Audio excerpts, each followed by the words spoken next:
कोमल वाणी से बोले, ओ मुनीश्वर तो अपने को बड़ा भारी योद्धा समझते हैं, बार बार मुझे कुल्हाड़ी दिखाते हैं, फूंक से पहाड़ उड़ाना चाहते हैं।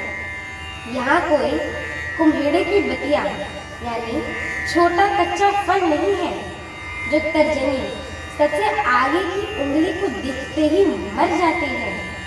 कुठार और धनुष बाण देखकर ही मैंने कुछ अभिमान से कहा था, भृगुवंशी समझकर और यज्ञोपवीत देखकर तो जो कुछ आप कहते हैं उसे मैं क्रोध को रोककर सह लेता हूँ। देवता, ब्राह्मण, भगवान के भक्त और गौ, इन पर हमारे कुल में वीरता नहीं दिखाई जाती है, क्योंकि इन्हें मारने से पाप लगता है और इन्हें हार जाने पर अपकीर्ति होती है। इसीलिए आप मारे तो भी आपके पैर ही पड़ना चाहिए। आपका एक एक वचन ही करोड़ों वज्रों के समान है। धनुष बाण और कुठार तो आप व्यर्थ ही धारण करते हो। इन्हें धनुष बाण और कुठार को देखकर मैंने कुछ अनुचित कहा हो तो उसे हे महामुनि क्षमा कीजिएगा। यह सुनकर भृगुवंशमणि परशुराम जी क्रोध के साथ गंभीर वाणी बोले कि हे विश्वामित्र, सुनो, यह बालक बड़ा क्रोधी और कुटिल है। काल के वश होकर यह अपने कुल का घातक बन रहा है। यह सूर्यवंशी का पूर्ण चंद्रमा कनक है। यह बिल्कुल उत्खंड, मूर्ख और निडर है।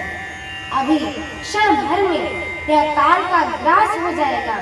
मैं पुकार कर कह देता हूँ, फिर मुझे दोष नहीं है।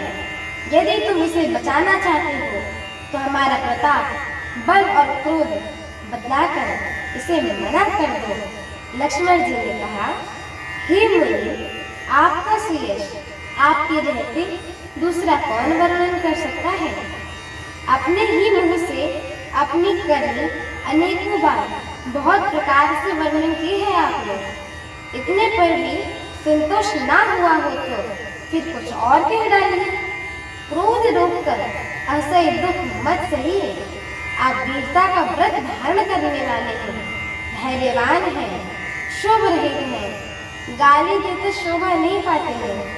शूरवीर तो युद्ध में कर्मी शूरवीरता का कार्य करते हैं कहकर अपने आप को नहीं जनाते हैं।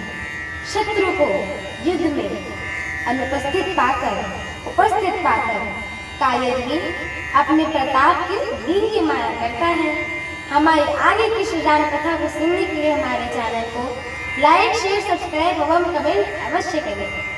एवं आप सभी भक्तगणों से हम दोनों बहनों की एक छोटी सी विनती है कि कृपया आप सभी हमारे श्री रामचरितमानस जी का यह पाठ पूरा सुना करें, क्योंकि ये जो श्री रामचरितमानस जी है ना, इनकी एक एक चौपाइयाँ, एक एक शब्द एवं एक एक अक्षर महामंत्र के समान होता है। एवं जो भी नर नारी, जीव जंतु, पशु पक्षी इन्हें सुनता है, गाता है, कहता है एवं श्रवण करता है, उनके जन्म जन्मांतर के सारे पाप नष्ट हो जाते हैं। इसीलिए एक बार बोली श्याम रामचंद्र की जय हो, माता जानकी की जय हो, पवन हनुमान की जय हो, जय श्री राम।